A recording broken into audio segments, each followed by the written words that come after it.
Why were we featured in Residential Tech Today for our audio-video distribution? What does that mean, and why is it important to people like you? Well, think about it this way. Imagine instead of having a garage for all your tools, you have them scattered around the house at various places where you may need them later.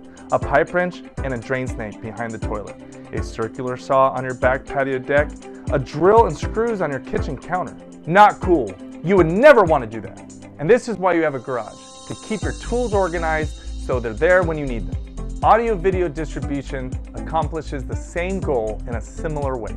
Instead of having receivers, cable boxes, switches, Rokus, Apple TVs, Blu-ray players, TiVos, surge protectors, a million handheld remotes, and other tech clutter, Jesus.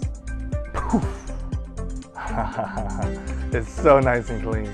We put all your tech in a central location. We run all the wires in your walls so you don't have to see anything. Everything is controlled easily, right from your cell phone. And where it's needed, we install voice control and touchscreens. Another great thing about centralized equipment is that we can update your system remotely.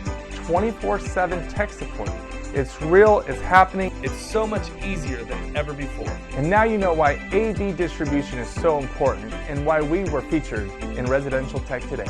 We want to help you centralize your equipment and make your life easier. Thanks for watching. For more information, visit digitalinstallers.com. And don't forget to like and subscribe.